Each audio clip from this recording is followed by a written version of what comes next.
السلام علیکم ورحمۃ اللہ وبرکاتہ۔ محترم حضرات و خواتین، اپنے دین و دنیا دونوں سے باخبر رہیں۔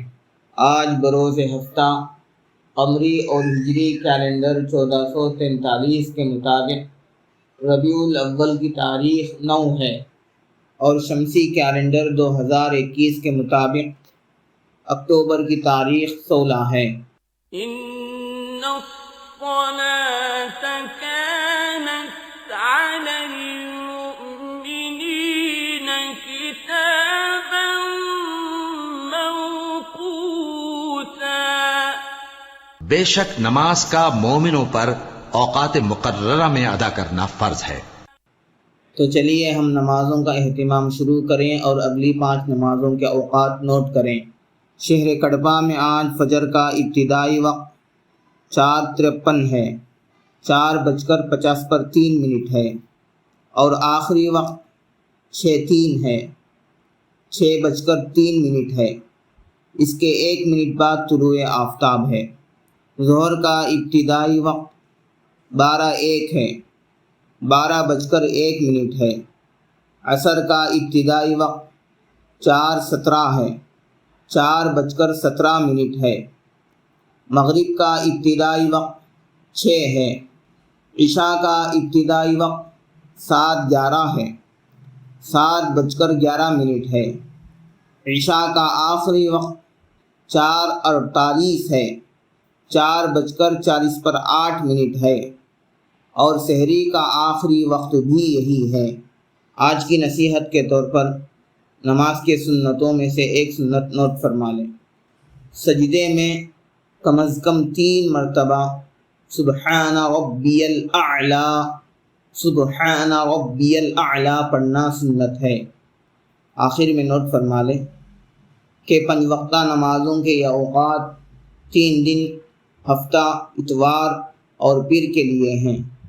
من جانب دفتر محکمہ شرعیہ اسلامیہ، مسجد فاطمۃ الزہراء، محل نقاش، کڑپا، آندھرا پردیش۔ بسم اللہ الذی لا یضر مع اسمہ شیء فی الارض ولا فی السماء وہو السمیع العلیم۔ عزیز مکرم، ابو داؤد شریف کی روایت میں ہے، حضرت نبی کریم صلی اللہ علیہ وسلم فرماتے ہیں، جو شخص صبح سویرے یا رات کے وقت یہ دعا 3 مرتبہ پڑھا کرے تو اس کو کوئی چیز تکلیف نہیں دے گی۔ ایک دوسری روایت میں ہے کہ جو شخص ان کلمات کو صبح کے وقت کہے، شام تک اس کو کوئی ناگہانی بلا نہ پہنچے گی۔ اگر شام کو کہے تو صبح تک کوئی مصیبت نہ پہنچے گی۔ اب آپ اس کو دھیرے دھیرے پڑھتے جائیں۔ بسم اللہ الذی لا یضر مع اسمہ شیء فی الارض ولا فی السماء وہو السمیع العلیم۔ اس کا ترجمہ ہے، اس اللہ کے نام سے صبح یا شام کی جا رہی ہے جس کے نام کی وجہ سے کوئی چیز آسمانوں میں اور زمین میں تکلیف نہیں دے سکتی۔ وہ اللہ خوب سننے والا ہے اور خوب جاننے والا ہے۔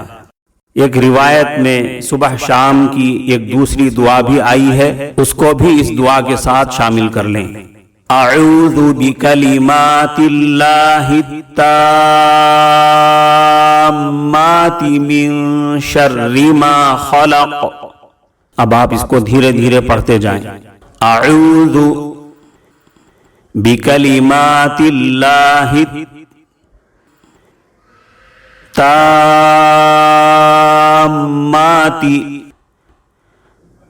من شر ما خلق۔